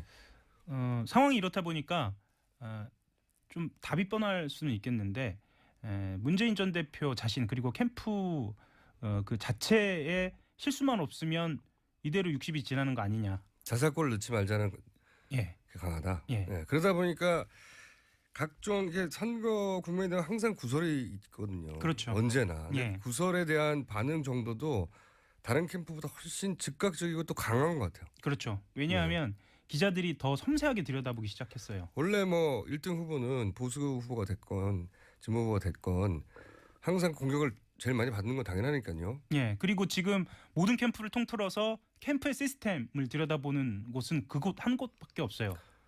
그리고 이제 지난 대선도 한번 했고 그때는 약간 예. 어설펐는데 이번은 제대로 하겠다고 캠프도 크고 예. 사람도 많고. 그러니까 당시에는 삼철, 뭐 예. 구인방 이래가지고 실세가 따로 있는 거 아니냐라는 분석도 나오고 실제로 그 일부 인사들이 물러나기도 했죠. 2012년 당시에요. 네. 근데 이번에는 사실 그런 이야기는 좀 나오고 있지는 않습니다. 네, 워낙 그 시스템적으로 하려고 노력하는 걸로 좀 보입니다. 예. 네. 그래서 특히나 주목하는 건 이제 말실수라든가 아니면 어떤 뭐 선정된 인사들에 대한 그 과거의 문제라든가 이런 게 이제 그 언론의 주목을 받는데요. 최근에 이제 보면은 그 노무현 전 대통령 서거를 계산된 것이라고 이야기를 했다가 네. 손혜원 전 홍보 부본부장이죠. 네. 뭐 자리에서 물러났습니다. 그러니까 굉장히 전격적으로 조치가 됐어요. 뭐 바로 예. 네, 나오자마자. 예, 이건 하루도 아니고요. 몇 시간 만에 조치가 된 건데요. 뭐 본인도 실수를 인정하고 바로 자리에서 물러나겠다고 그렇게 얘기를 했다고 하고요. 그리고 전인범 전 특전사령관 같은 경우에도 5.18 발표를 전두환 전 대통령이 지시했다고 생각하지 않는다라고 네. 얘기를 했다가 거기도 이제 자리에서 네. 물러나고 이제 미국으로 떠났고요. 뭐 이거는 사실은 이제 노무현이나 호남 이런 상징성을 갖고 있는 그런 부분들이 있는데 사실은 좀 그렇지 않은 부분들도 있어요. 예를 들면 전윤철 공동선대위원장이 악성노조로 민간 기업에서 일자리를 창출할 여력이 적다. 네. 뭐 이렇게 해서 이제 악성노조 발언이라든가요. 애양자 최고위원이 반올림이라는 그 백혈병 네. 지원단체를 전문시위꾼이나 귀족노조로 빗댄 경우에는 사실상 그냥 넘어간 네. 그런 상황이죠. 이게 이제 노동 부분에 있어서 좀 소홀한 거 아니냐. 뭐 이런 뭐 지적도 사과 나오고요. 정도로 넘어가다든지. 예. 그리고 이제 예를 들면 지지그룹 같은 경우에는 특히나 이제 그 양 최고위원 같은 경우에는 언론사 실명 거론하면서 그 일부 언론에 양 최고위원이 피해를 입은 것처럼 그렇게 좀 이야기가 오가고 있기도 하고요. 물론 이제 전후 맥락 발언 취지 다 살펴보면 전혀 이해 못할 바가 아닌 경우도 있긴 해요. 예. 원래 그런데 선거는 기본적으로 전후 맥락 발언 취지 다 살펴보지 않거든요. 그렇죠. 그리고 네. 각자가 책임을 좀 져야 하는 부분이죠. 그러니까 상대 진영이 혼신을 다해서 한 말에서 악의적인 부분을 찾아내지 않습니까? 그렇죠. 원래 선거 때는 이런 미끼가 나타나면 땡큐 베리 마치가 되는 거죠. 네. 특히나 언론 같은 경우에는 인사가 만사라고 그러잖아요. 그리고 그 인사가 어떻게 이후에 책임을 지느냐 아니면 인사가 어떻게 선정되느냐를 보면은 그 캠프가 갖고 있는 시스템이 어느 정도 구축되어 있느냐를 볼 수 있거든요. 그래서 좀 관심을 좀 많이 갖고 있죠. 저는 뭐 다른 캠프 얘기도 하겠지만 문 캠프의 이 문제라기보다는 조심해야 될 부분은 물론 손혜원 의원이 큰 실수를 한 걸 맞아요. 네. 서로 그 단어에 악의를 담지 않았다 하더라도 네. 다른 선수가 잘못한 게 맞고 빌미를 줬죠. 근데 초보라서 실수도 많지만 이 민주당 지지자들에게는 매력적인 캐릭터거든요. 그렇죠. 그러니까 다들 입 다물고 있을 때 몸을 안 사리고 가려운 곳을 긁기도 하고요. 눈치를 보지 않고 비교하지 않고 근데 정치는 잘 모르고 사실. 네. 그래서 이런 구설도 문제가 되지만 또 다른 차원에서의 문제는 이런 캐릭터들을 전선에서 확 빼버릴 때 네. 느끼는 이 민주당 성향 지지자들이 느끼는 어떤 상실감 같은 게 있어요. 상실감 예. 같은 거. 이 관리는 안 되고 있다. 그래서 그 인물을 대체할 만한 인물을 빨리 찾아서 배치하는 네. 뭐 이런 고민도 좀 있는 것 같습니다. 그러니까 이제 너무 과잉 징계도 항상 경계해야 되는 부분이라고 봐요. 왜냐하면 네. 싸울 때는 그렇게 창과 칼이 왔다 갔다 하는 법인데 물론 이번에는 그런 케이스는 아니긴 하지만 과잉 징계도 경계해야 될 부분이다. 상실감을 주고 지지자를 위축시키게 만드는 부분도 있거든요. 네. 여기는 어쨌든 일이다 보니 그런 부분을 굉장히 신경 쓰는 것 같아요. 그리고 살 거를 넣지 말자. 그렇죠. 그리고 캠프 같은 경우에는 아까도 잠깐 말씀드렸지만 표를 잃지 않는 부분에 있어서의 전격적인 조치 있잖아요. 예. 그런 부분들이 즉각적으로 이루어지고 있어서 준비가 좀 많이 돼 있다. 대응은 빠릅니다. 예. 대응은 빠른데 오히려 그렇게 기세를 죽이는 거 아닌가 예. 이런 부분이 있고 자 안희정 캠프는 어떻습니까? 가장 큰 현재 이 마크맨들이 보는 문제점은 역시 대연정이죠. 대역전이라는 예, 단어. 뭐 지난주에도 말씀을 드렸다가 이번 주까지 또 말씀드리니까 좀 또 그 얘기냐 이렇게 말씀. 근데 계속 질문이 그런 거 그게 계속 나오니까 그죠? 예, 어제 후보 등록을 했습니다. 예. 그러니까 이전엔 예비 후보였고 이제 드디어 이제 본선 후보, 예. 네, 당 본선이죠. 당의 본선 후보 등록을 했는데요. 기자회견이 있었어요. 기자회견이 있었고 본인과 대변인 그리고 본인이 다시 나서서 이렇게 기자들하고 질문을 주고받았는데 23개의 질문이 있었습니다. 제가 네. 개수를 세봤어요. 이 중에 17개가 대연정과 관련된 질문이었어요. 아하. 그러니까 조금 더 구체적으로 말씀을 드리면 박근혜 전 대통령이 불복하고 있는 상황이다. 예. 그런 상황에서 친박계가 중심인 자유한국당과의 연정이 가능하냐 이겁니다. 아, 친박도 연대 대상이냐 이런 얘기죠. 그렇죠. 한마디로. 거기서 이제 자유한국당에 대한 공당하고 연정을 하는 거지 어떻게 개인하고 연정하는 거냐라는 답이 돌아와서 그러면 친박계라고 딱 특정을 지어서 계속 물어봅니다. 예. 기자들은 그렇게 물을 수밖에 없긴 해요. 예. 그런데 계속 원칙적인 답이 오는 거예요. 아하. 예를 들면 모든 정당은 이미 승복했다. 여기서 승복은 이제 헌재의 판결에 승복했다고 생각한다. 다만 어떤 경우라도 다음 대통령은 모두와 함께 대화하고 노력하는 대통령이 되길 국민이 원한다고 생각한다.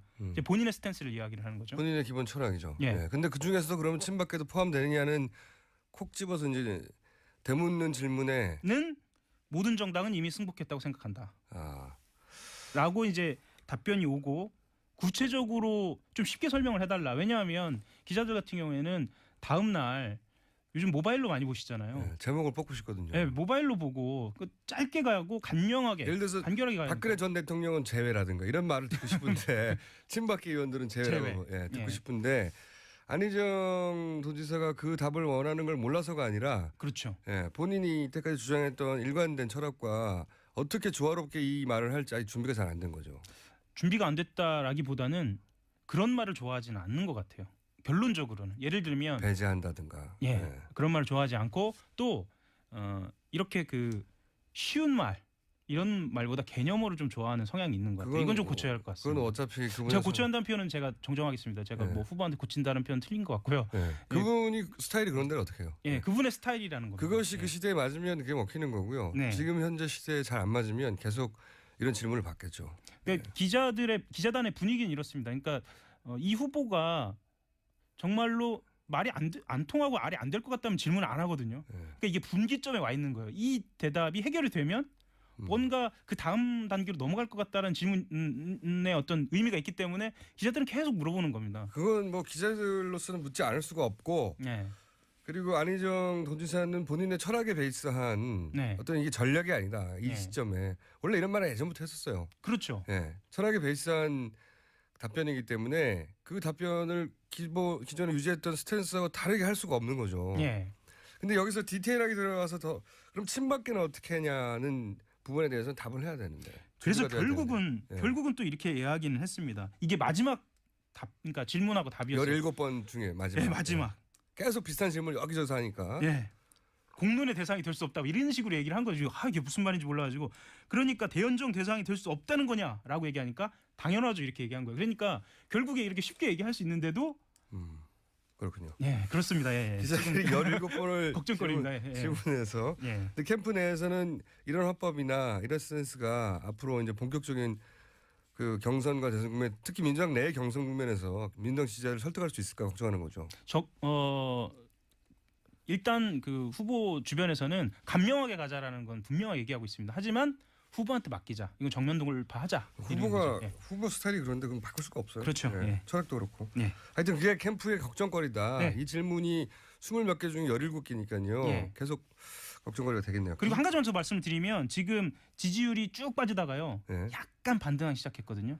이게 박근혜 대통령 탄핵의 결정은 안희정 캠프의 호재예요. 그렇죠. 왜냐하면은 네. 보수 지지자들이 마음 줄 곳이 없는데 안희정 도지사가 그 보기에는 가장 유연하고 네. 그리고 보수 진영에도 굉장히 호의적으로 보이고 그래서 이제 표가 이쪽으로 갈 가능성이 높습니다. 보수 지지자 중 일부가. 그렇죠. 예. 네. 근데 그게 경선에서는 도움이 안 된다는 딜레마가 있는 거죠. 네, 그렇습니다. 그런 딜레마가 있는 거고. 예. 그건 이제 걱정이겠죠. 이재명 캠프의 걱정은 뭡니까?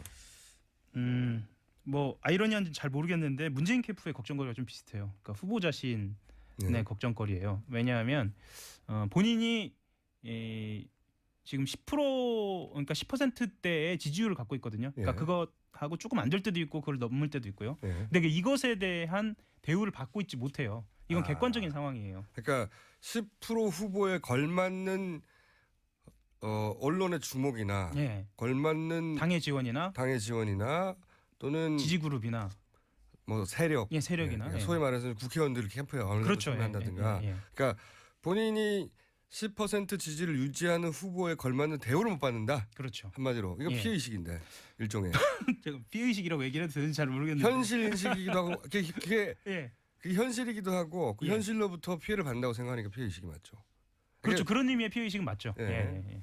그게 제 말은 그게 근거 없는 피해의식이라는 게 아니고요. 아니라 예. 피해를 받고 있다고 실제로 느끼고 있는 거고 어느 정도 객관적인 사실과 부합하는 얘기죠. 그러니까 따져보면 이재명 시장 같은 경우에는 흔히 이야기하는 친노나 친문 출신도 아니고요. 예. 그리고 호남에 적을 두고 있지도 않고 예. 김대중 대통령과의 인연도 뭐 그다지 뭐 이런 상황이어서 본인 스스로가 이 당 새가 안에서 없다고 생각하는 그렇죠. 거예요. 예. 근데 이게 억울할 부분이기도 하거니와 네. 또 동시에 어떤 부분이냐면 이번 선거는 구도가 만든 선거거든요. 예. 그러니까 민주당 내 후보가 3명이 올라올 수가 3명이 다 대선에 출마할 수가 없으니까 예. 셋 중에 누가 경선을 이기느냐의 구도 속에서 10%가 아니라 수치가 아니라 예. 그렇게 갈 수밖에 없다. 이게 어쩔 수 없는 면이 있어요. 이게 본인이 소위 새가 없으니 나를 무시하는 거 아닌가라는 이런 쪽으로 연결되기 시작하면 그러면 사람들이 그걸 느낍니다. 지지자들이, 그렇죠. 유권자들이. 본능적으로 느끼죠. 예. 뭐 어떻게 느끼냐면 이분이 지금 피해의식 때문에 너무 초조해하는구나 이런 걸 느끼게 되는 거거든요. 그게 훨씬 더 치명적이에요.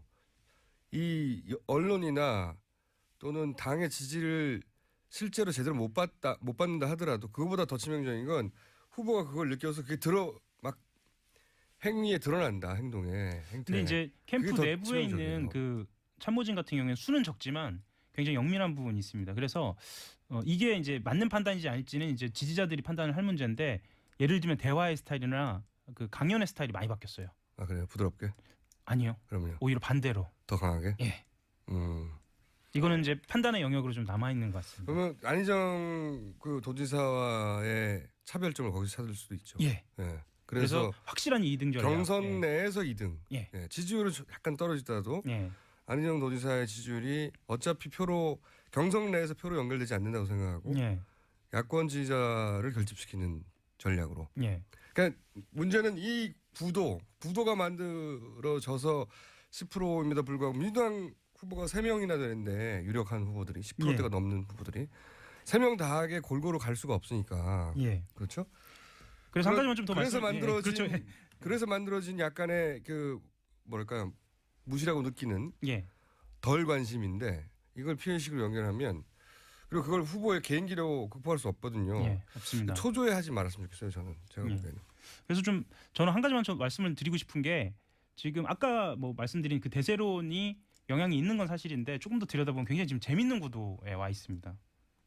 어떤 구도에 와 있어요? 이게 예를 들면 이렇게 좀 디테일하게 보면 네. 안 지사가 이 본인이 갖고 있는 딜레마를 극복을 한다든지 아니면 이재명 시장이 어느 정도 호남에서 2위의 어떤 유의미한 결과를 내느냐에 따라서도 판이 좀 흔들릴 여지는 충분히 있습니다. 그래서 좀 흥미롭게 좀 지켜봐야지 않을까. 2차 경선이 1차에서 끝나지 않고 민주당 경선은 2차까지 갈 수도 있다. 예.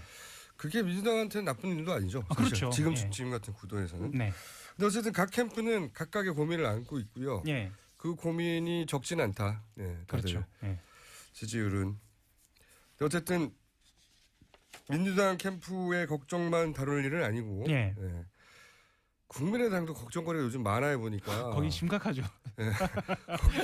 거기도 잠깐 잊고 있는 사이에 사람들이 이제 탄핵에 집중하는 사이에 거기도 좀 난리가 난 측면이 있고요. 특히 제3지대와의 관계도 굉장히 흥미롭습니다. 가장 깔끔한 상태는 지금 정의당입니다. 그렇죠. 후보도 빨리 결정됐고 그래서 저희가 이제 오늘은 정의당 심상정 대표하고 아이스 브레이킹 정도 했고 네. 본격적인 대선 후보로서 인터뷰를 했다기보다는 1시간 정도 만에서 다른 본격적인 인터뷰를 하겠지만 이분들 다 모실 텐데 네. 캠프 내 걱정거리 이거 재밌네요. 네. 오늘은 좀 도움이 된 것 같습니다. 본인이요? 본인이 방송에 도움이 됐다는 예. 말을 본인이 평가하는 거예요? 네. 예. 어림없고요, 이 정도로는. 자, 여기까지 하겠습니다. 한겨레신문의 하영 기자였습니다. 네, 감사합니다.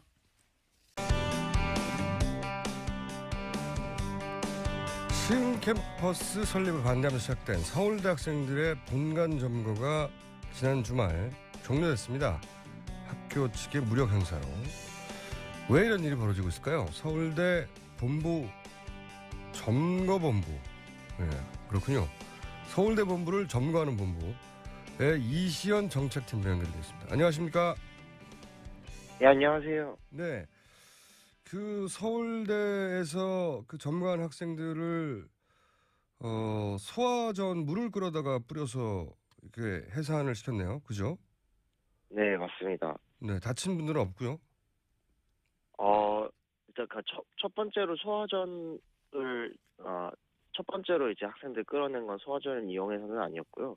그 학생들이 이제 70여 명이 안에 있었다가 학교가 이제 그라인더로 문을 나무 판자를 부수고 또 쇠사슬을 끊고 안으로 밀려 들어와서 학생들을 폭력적으로 끌어냈습니다. 그 과정에서 2명이 구급차로 실려가고 다수가 찰과상과 피를 흘리는 등 부상이 있었고요. 이제 2차로 진입을 시도할 때 학생들을 물대포로 쏴서 그때는 비록 부상자는 생기지 않았지만 굉장히 많은 사람들이 고통을 호소했었습니다. 자, 사실 대학과 학생들의 이런 정도의 물리적 충돌은 요즘은 잘 없는 건데 예, 시흥 캠퍼스 때문으로 알고 있어요. 저희도 이 서울대 시흥 캠퍼스에 대해서 계속 주목하고 있는데 학생들이 이 시흥 캠퍼스 문제를 들고 나온 이유가 뭡니까? 일단 저희가 시흥 캠퍼스 학생사회가 시흥 캠퍼스를 처음 접하게 된 건 사실 사업을 추진하고 4년 뒤인 2013년에 처음으로 언론 기사를 통해서 접했기 때문에 투쟁을 해왔습니다. 이제 그때는 실시협약을 체결하지 말라고 그때부터 요구해왔고 학생들이 그러면 왜 이걸 반대하는 거죠? 캠퍼스를 그 반대 핵심이 뭔지 좀 알려주세요. 저희가 반대하는 핵심 논거는 이것이 대학의 공공성을 파괴할 것이라는 우려 때문입니다. 공공성. 아시다시피 서울대가 아시다시피 법인화되면서 국가 예산과 책임이 점점 더 줄어들 전망이고 실제로 올해도 국고 출연금이 삭감됐는데요. 그렇다면 결국에는 지금 현재 캠퍼스에 거의 맞먹는 규모의 캠퍼스를 지어야 하고 그렇다면 기업과 좀 외주 상업시설들로부터 재원을 마련할 수밖에 없고 그렇게 되면 결국에는 학교의 연구와 또 학교의 각종 시설들이 외주화되거나 아니면은 재벌 기업들에 의존해서 운영될 수밖에 없다. 일례로 이미 학교 안에 있는 생활협동조합들이 계속 설 길을 일어서고 있는데 이렇게 되면은 학교에 있는 편의시설과 기숙사를 외주화되면서 학생들에게 물가 부담으로 전가되고 또 학교는 산학협력을 통해서 운영 비용을 조달하겠다고 하는데 평창 캠퍼스 사례를 보면 경제 위기 때문에 그것조차 될지 난망하거든요. 그렇다면 결국 실패로 인한 비용을 구성원들이 짊어져야 된다. 이런 이유로 학생들은 반대를 하고 있습니다. 그런데 이제 그 서울대가 법인화가 됐기 때문에 사실 서울대 법인화는 서울대에서 과거에 요구하는 사항이기도 했었거든요. 제가 궁금한 것은 예를 들어서 재벌들이 그러면 이제 학교에서 재원 마련을 위해서 정부에서 그 예산이 없으니까 외부에서 돈을 끌여와야 되는데 외부에서 그 돈을 끌여올 곳 중에 산학협동 뭐 이렇게 하면서 재벌들 돈을 끌어오는 수밖에 없긴 하지 않습니까 현실적으로. 근데 그럴 경우에 생길 문제가 뭐라고 보시는 거예요? 그러니까 저희는 일단 얼마 전에 구체적으로 가습기 살균제 사건이 되게 많은 국민들에게 충격을 주지 않았습니까? 그때 산학협력 때문에 사실은 기업들의 수요에 맞추기 위해서 맞춘 연구를 하기 위해서 연구 보고서를 조작하고 실제로 산학협력이 연구 부정과 되게 높은 상관관계가 있다는 것이 여러 연구를 통해서 밝혀지고 있고 전체 연구 부정의 37%를 서울대 교수들이 저지르고 있습니다. 이것을 보면 사실 또 마찬가지로 서울대는 거의 1, 2위 수준의 산학협력 규모를 자랑하고 있거든요, 이미.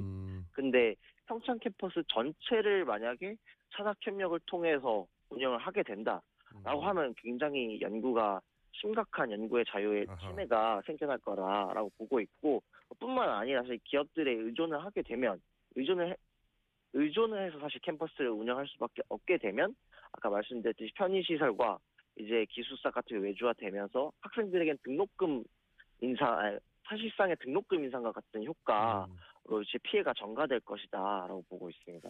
그러니까 이제 그 대학이라는 곳이 결국은 물주인 재벌들 입맛에 맞는 연구만 하게 될 거다. 예, 맞습니다. 협동기관이 아니라 산하기관이 될 거다. 아예. 예. 돈에 예속될 것이다. 이런 걱정을 하시는 거죠. 예. 예. 그 충분히 합리적인 그 우려인 것 같고요.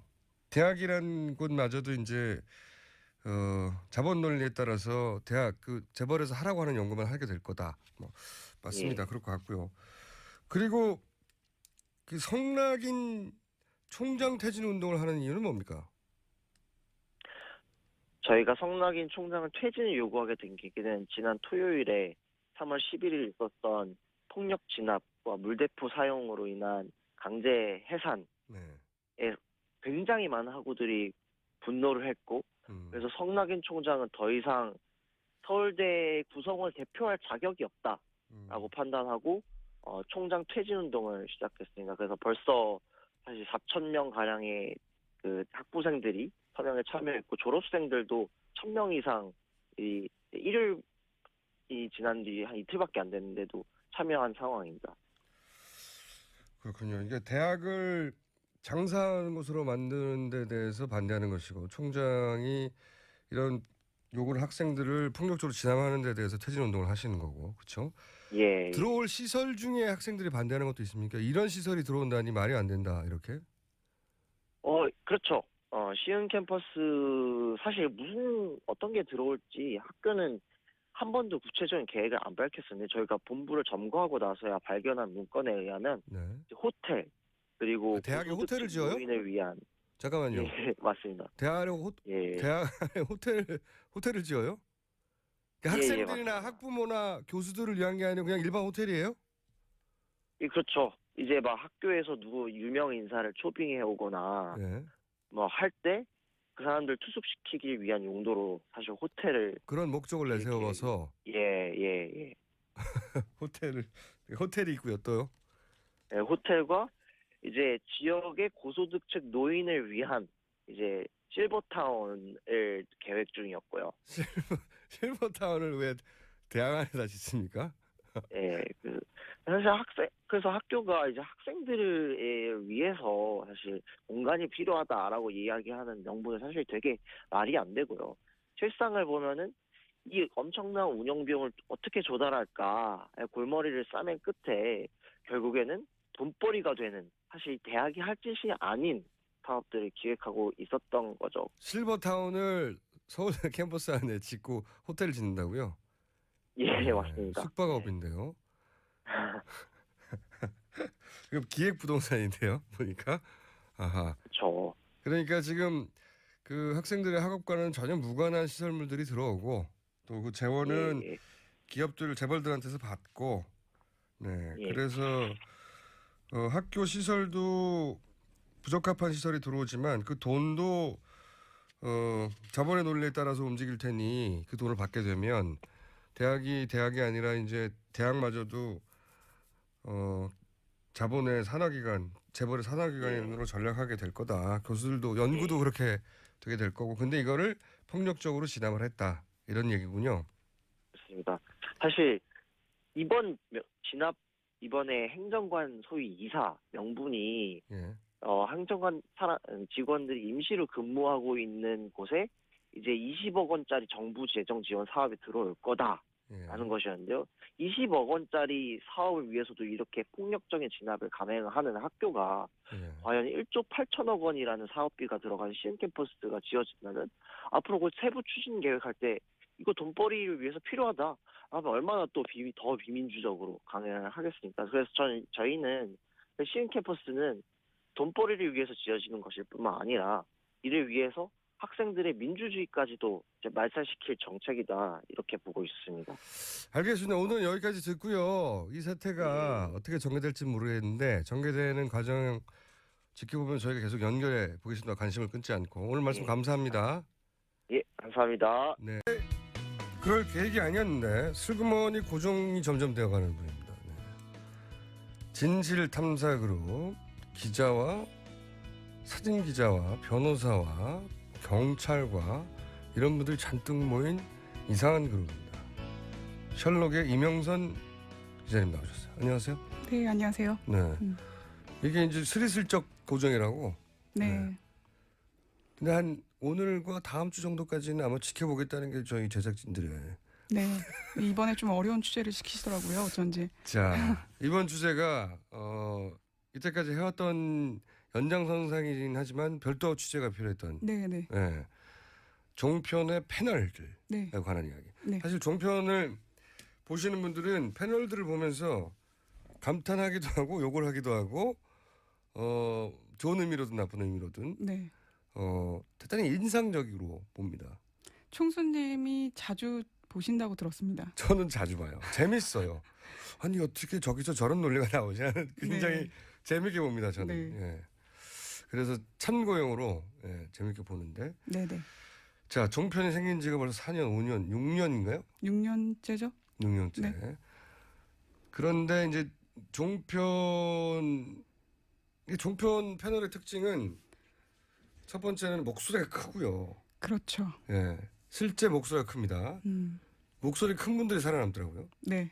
발성이 좋다는, 그러니까 목소리가 크다는 게 뭐 주장이 강하다 이런 말 말고 진짜 물리적으로 목소리가 커요. 그렇죠. 말한 무슨 일이 분들이. 난 것처럼 예. 그렇게 느껴질 정도로. 별일도 아닌데 막 지금 당장 불이 난 것 같은 목소리를 낼 수 있는 분들. 네. 그리고 같은 패널들이 여러 곳에 나온 분들이 많은데 네, 네. 똑같은 얘기를 살짝 틀어서 바로 다른 이야기처럼 들리게 하는 능력들도 있어요. 네. 듣고 보면 똑같은 얘기인데. 네. 또 어떤 능력이 있냐면 바로 이틀 전까지는 그 똑같은 사안을 공격하다가 이틀 후에 갑자기 그 사안을 칭찬하는, 근데 그 사이에 설명이 없어요. 혹은 칭찬하다가 갑자기 다시 비판하러 돌아섰는데 그 사이에 왜 그런지 설명이 없는 경우가, 그런 놀라운 능력들이 좀 있습니다. 네, 이분들이 정말 바쁘십니다. 저도 그 전 회사 다녔을 때 그 카페에서 주로 목격을 했었거든요. 카페? 네, 그 종편들이 광화문 모여 중심으로 있잖아요. 모여 있기 때문에 네. 네, 거기서 그 대본을 좀 보신다거나 아니면 준비를 좀 카페에서 많이 하시는 기자님 편이죠. 목소리 너무 작게 나온대요. 네네. 허리를 쭉 펴고. 예. 네. 왜냐면은 지금 저희 이게 녹화가 되고 있거든요. 일부. 네네네. 네. 마이크에 가려서 얼굴이 안 보인다고. 아하. 네. 자, 지금 TV 방송이 나오고 있죠? 일부. 예. 네. 예, 저희가. 자, 그런데요. 근데 그분들이 사실 돈을 많이 버시죠. 그러니까 그분들이 그러니까 각 방송사를 돌아다닐 때 메뚜기 거점으로 카페를 쓰는군요. 네네네. 네. 그래서 뭐 저도 들은 얘긴데 뭐 오토바이를 빌려서 다니는 분도 있고, 그다음에 시간을 아예 맞추기 위해서. 기사님을 불러서 고용을 해서 임시로 고용을 해서 이런저런 곳을 다니시기도 한다. 워낙 이런 얘기도 그 들었죠. 시간 사이, 그렇죠. 출연 시간 사이가 촉박하니까 네네. 그렇게 택배 당하는군요. 퀵 당하고. 그 정도로도 그 정도로 그 수입이 짭짤한가요? 그렇게 막 돌아다니고 차를 별도로 고용할 만큼? 제가 여쭤보니까요, 이 미니멈이 한 15만 원 정도고요. 생각보다 적네요. 그다음에 가격이 올라가기 시작하는데 그렇구나. 요즘 방송이 등급이 있군요.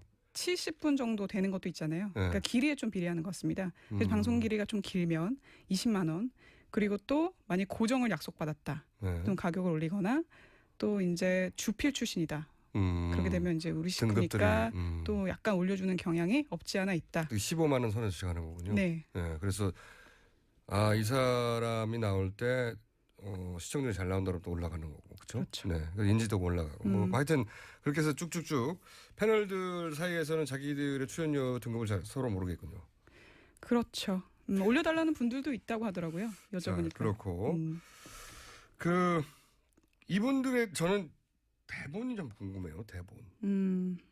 대본을 정말, 그러니까 어떤 방향성을 가진 발언들을 쭉 하잖아요. 네. 어떤 사안이 등장하면 야, 이건 입을 서로 맞춘 건가 싶을 정도로 한 방향으로 몰고 가거나 네네. 또는 하여튼 합의 있나? 이런 생각이 드는 사전 합의 있나? 약속 대련인가 싶은 부분이 있거든요.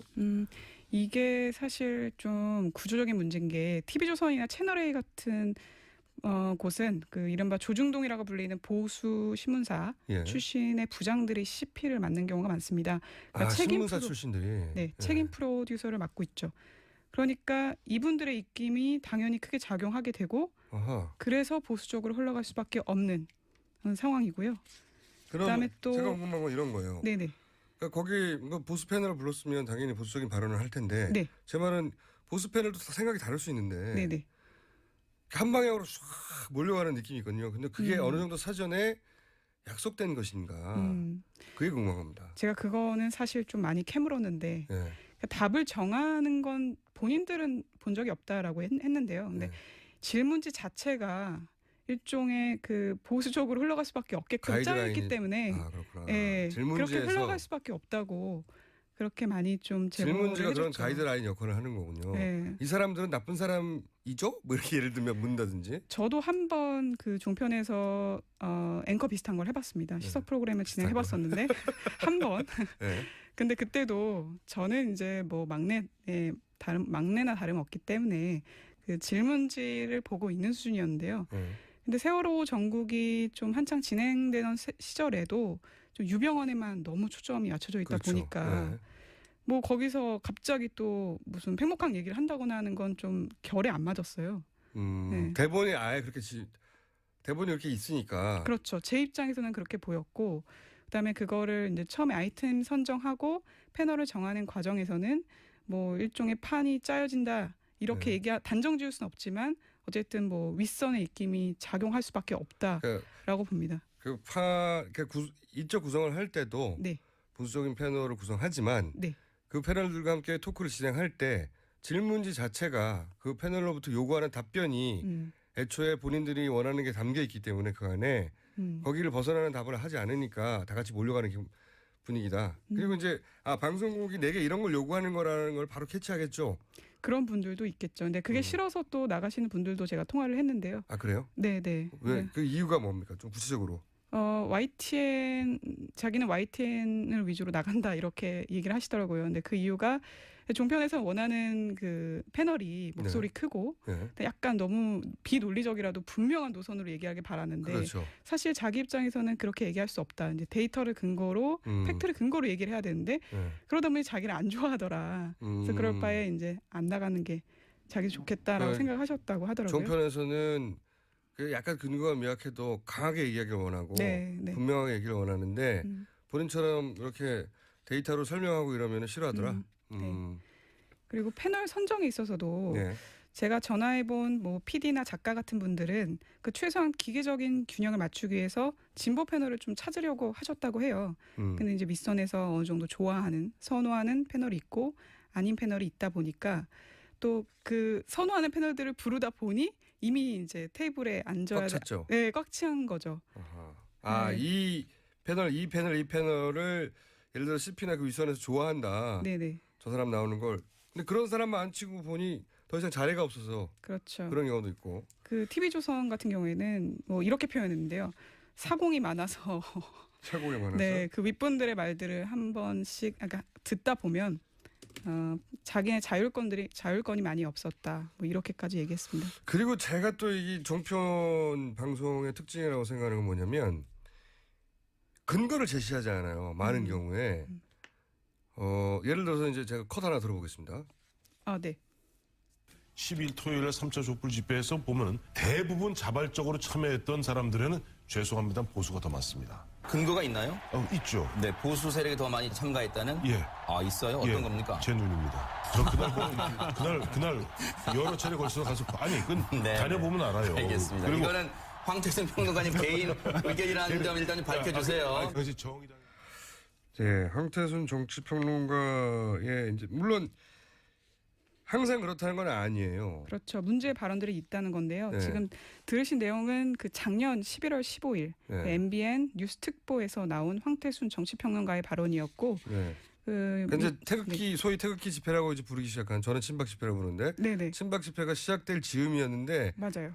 그 초반부터 이미 친박 집회 시대가 훨씬 더 많다는 주장을 이분이 하기 시작하셨어요. 근데 너무 이제 너무 말이 안 되니까 근거가 뭐냐 했더니 내가 보니까 그 제작진도 문제가 될 만한 걸 알았는지 예. 이 발언이 나가고 나서 영상 밑에 출연자의 주관적인 의견이며 본 내용은 MBN과 관련이 없습니다. 고소고발 당할까봐 그런 거예요. 네, 이렇게 예. 자막을 내보내긴 했는데 네. 뭐 이미 방송은 나갔죠. 이런 식의 주장들이 꽤 많이 나오는 편이에요. 네네. 보통 일반 방송에서는 내가 눈으로 보니까라는 근거를 대면서 이런 주장을 하기 굉장히 어렵거든요. 네. 말도 안 되는 소리를 하지 말라고 나오지 못합니다. 퇴출당하죠. 퇴출당하는데 종편은 이런 걸 좋아하는 편이죠. 네. 그죠? 그리고 저는 또 한 가지 이제 느낀 문제는 뭐냐면 예를 들어서 어디 연구소, 네. 뭐 어디 센터 네. 들어보면 이분은 객관적으로 뭔가를 연구하는 분이구나, 학자구나, 혹은 뭐 중립적이구나 라고 느껴질 만한 타이틀명이 많아요. 나온 분들이. 근데 그 전직을 보면 뭐 새누리당 뭐뭐뭐였다든가. 네, 맞습니다. 그런 분들이 엄청 많이 나옵니다. 특정 정당하고 관계 있는 분들이 사실상 많죠. 근데 그게 객관적인 사실인 양 가장해서 나오기 때문에 문제가 되는 거고 좀 그냥 뭐 새누리당 출신이라면 하면 될 텐데. 네네. 그거는 빼고 어디 연구소장 이런 식으로 나오니까요. 보통은. 그렇죠. 네. 네. 그런 것도 많죠. 네, 많습니다. 또 무슨 문제가 있습니까? 저 시간이 다 됐는데. 아이템 선정에 있어서 좀 재밌는 얘기를 들었었는데 네. 그 탄 종평사에서는 작가에게 이런 윗선에서 작가에게 이런 말을 했답니다. 대통령의 인천시장실 변기 교체 일환은 하지 마라. 뭐 청와대 주사 아줌마 얘기는 다루지 마라. 뭐 이렇게 아주 강력하게 얘기한 건 아니지만 아이템 제한을 하는군요. 그렇죠. 네. 그러다 보니까 이 얘기를 사실상 제대로 다루질 못했다고 하더라고요. 이 작가는. 네. 그리고 또 비박 인사들을 위주로 불렀던 프로그램이 있었는데 거기서도 아니 좀 공평하게 다뤄라. 네. 그러면서 이제 좀 여기서 푸시를 공평하다는 건 했다는 거죠. 친박 의원들이 나와야 된다는 얘기죠. 네. 친박의 의견을 좀 많이 비중을 늘려라. 많이 늘려라. 이런 얘기를 했다고 하더라고요. 그러니까 그런 구체적인 지시도 있고 혹은 그것이 이제 대본으로 담겨서 가이드라인을 제시해서 그리고 그걸 잘 수행하지 않으면 사실은 밥벌이가 떨어지는 수도 있으니 네. 그렇게 해서 패널들이 한 방향으로 가고 그래서 지금 우리가 알고 있는 종편의 분위기나 발언들이 만들어지는 것이다. 네. 기본적인 구조는 그런 거네요. 여기까지 하고 좀 더 해보죠. 네네. 네, 이 문제는 오늘은 아니고 앞으로 종편 문제를 어떻게 그러면 이걸 해결할 것인지 좀 더 다뤄보겠습니다. KBS, MBC 문제도 좀 다뤄볼 것 같고. 네, 많은 제보 부탁드립니다. 자, MBC 문제 다음 주에 한번 해볼까 합니다. 지금까지 진실탐사그룹 셜록의 이명선 기자였습니다. 감사합니다.